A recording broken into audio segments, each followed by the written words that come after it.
Hi PG fam, welcome back to the Yvette set for personal growth straight talk topics with me, Yvette, aka EJ. So how's your personal growth going? Working on yourself for yourself feels good, doesn't it? You desiring with purpose, then figuring out how and holding yourself accountable for achieving your growth goals. Let's dig in and nourish our growth fruits. Episode 9, Trust. Perhaps you had a realization or aha moment to work on trust as your growth goal. Question to keep in mind. What are you enriching about yourself to trust or to trust again? PG fam, you know we focus on solutioning for the present and future from a coaching perspective. We know a few things that might also align with your story of what led you to work on trust. Trust is having a belief in someone or something. That something could be a process, system, entity, or program, which, as we know, is created and managed by one or more people. We know that trust is binary. Either you trust or you don't.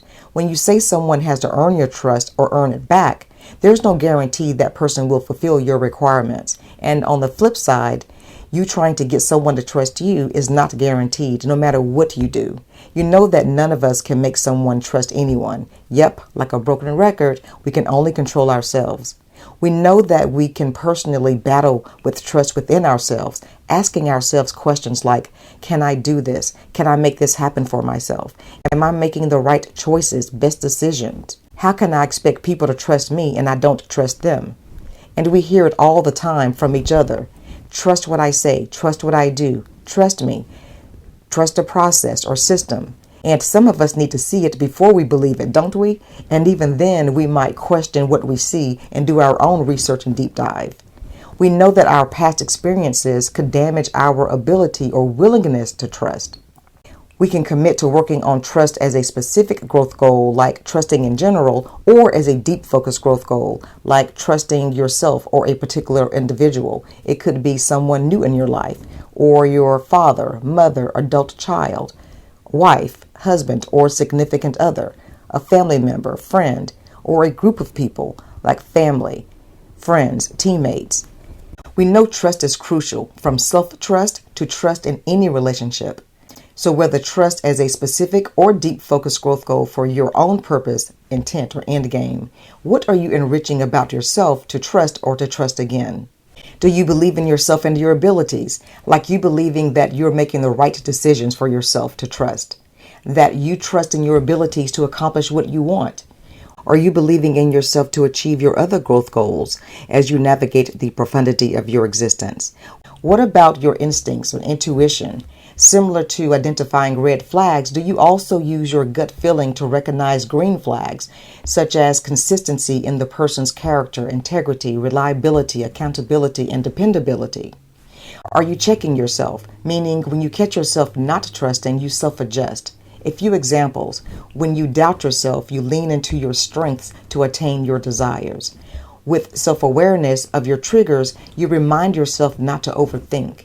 With self-honesty, you tell yourself the categorical truth about who you trust, who you don't trust, and are not working on to trust. Self-honesty with yourself on how to live with or without the person you cannot trust. In trusting yourself, do you stop yourself from holding who you used to be or your old bad habits, like gossiping, instigating, cynicism, self-righteousness, backstabbing, stealing, lying, cheating, infidelity, adultery, against people who haven't done anything to violate your trust?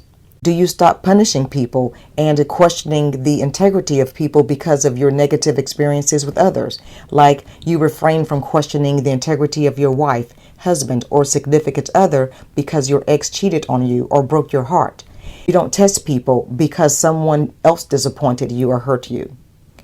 To help you trust or to trust again, does checking yourself include addressing your blockers, which could be anything like fear of success or failure, fear of disappointment or being hurt again, feeling brokenhearted, being controlling or impatient?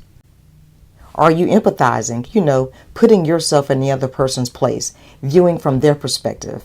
Like, how do you feel if someone you care about honestly trusts you, not questioning any of your actions? Do you think about how you would feel if someone didn't trust you, especially if you haven't given that person a reason not to trust you? Do you give people another chance that you would expect them to give you? Trust is also whatever you do and expect people to trust you, then you trust them when they do the same things you do. A few examples. If you expect your significant other to trust you when you flirt or associate with questionable people or don't communicate, then trust your special someone who does the same things. Or trust your teammates to do their part like they trust you to do your part. Or trust people to be honest with you when you're honest with them. To trust or to trust again, do you accept what you have requested as a truth without questioning or investigating? When you ask someone to be honest with you, you believe that person tells you the truth without any doubt. For example, you believe your spouse without probing or checking their call logs, text messages, emails, or DMs. You believe your father, mother, or adult children without confirming with other family members. You believe your friends, leadership, teammates without side chats to double check or triple check. Are you taking steps to move forward? Accepting that moving forward is a process and does not happen overnight, especially depending on the magnitude or circumstances. In moving forward, do you also accept the risk? Risk that you might make mistakes or poor judgments along the way. And in relationships you care about, either one of you might mess up again. Yet, accepting the risk could help you stay prepared and persevere. Inspirational thought.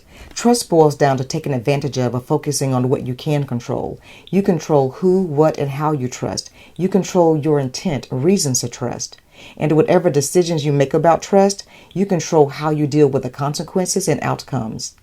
So if trust is a specific or deep focused growth goal, what will you enrich about yourself to trust or to trust again? If you have mastered trust, what have you gained by trusting yourself or a certain person? Well, our 7-minute-ish time box is up, doing a soft close. Thanks for hanging out, PG fam. Please drop personal growth topics you want me to cover in the comments below. Connect with me on Instagram and stay passionate about your personal growth. Proud plug for my products. Trust context can be found in my 5 adult books.